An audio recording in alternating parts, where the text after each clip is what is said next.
नमस्ते, मैं summer be the creator bonsai gardening channel में आपका हार्दिक स्वागत करता हूं।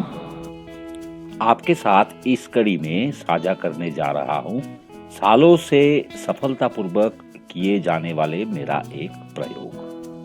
पेड़ पौधों को हरा भरा रखने के लिए एक घरेलू लिक्विड प्लांट बूस्टर और एक कीटनाशक।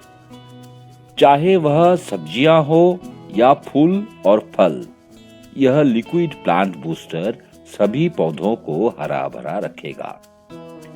मिट्टी में नियमित खाद मिलाने से भी अगर आपके पेड़ों पर ताजगी नहीं है तो एक बार इस प्लांट बूस्टर का उपयोग करके देखिए। हर 7 दिन में एक बार 20 ml liquid plant booster 1 litre पानी में मिला के पेड़ों पर स्प्रे कीजिए और इसका असर देखिए।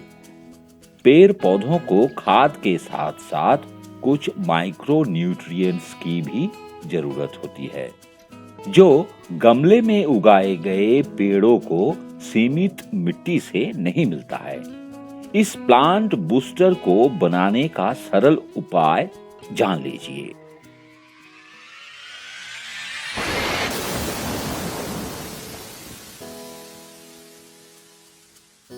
फूल फलों के छिलके, विशेष रूप से केले, अनार और नींबू को आज के बाद न फेंकें।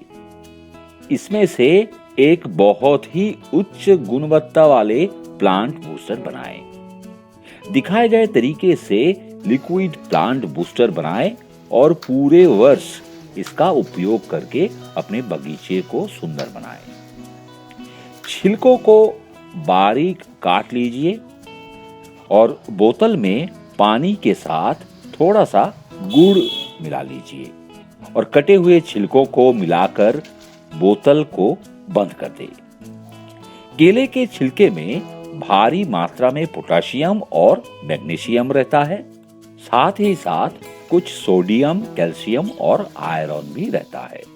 अनार के छिलके में पोटेशियम, मैग्नीशियम, कैल्शियम के साथ आयरन, कॉपर, जिंक और फास्फोरस की स्वस्थ मात्रा होती है। और नींबू के छिलके में बहुत सारे नाइट्रोजन होता है, चाहे वह नारंगी हो या कोई भी। कुछ जिंक, आयरन, कैल्शियम भी इसके साथ मौजूद है। और फूलों में अनगिनत माइक्रो और मैक्रो न्यूट्रिएंट्स होते हैं।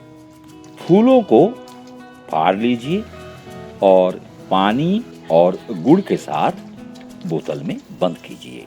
इसे इस तरह से हर महीने कम से कम एक बार 3 से 4 मिनट हिलाएं और ढक्कन खोलकर गैस निकाल दें। यह प्रक्रिया अगले 1 साल तक जारी रहेगी और 1 वर्ष के बाद इसे छानकर एक बोतल में संरक्षित करें। इसी तरह आप नीम के पत्तों से तरल कीटनाशक बना सकते हैं, लेकिन गुड़ नहीं मिलाएंगे। फलों के छिलकों और फूलों के साथ गुड़ मिलाकर अच्छे बैक्टीरिया का निर्माण किया जाता है। इस लिक्विड प्लांट बूस्टर में कोई भी एंटीफंगल मिला लीजिए, फिर किसी भी परिस्थिति में यह फंगल हमले की कारण नहीं बनेगा।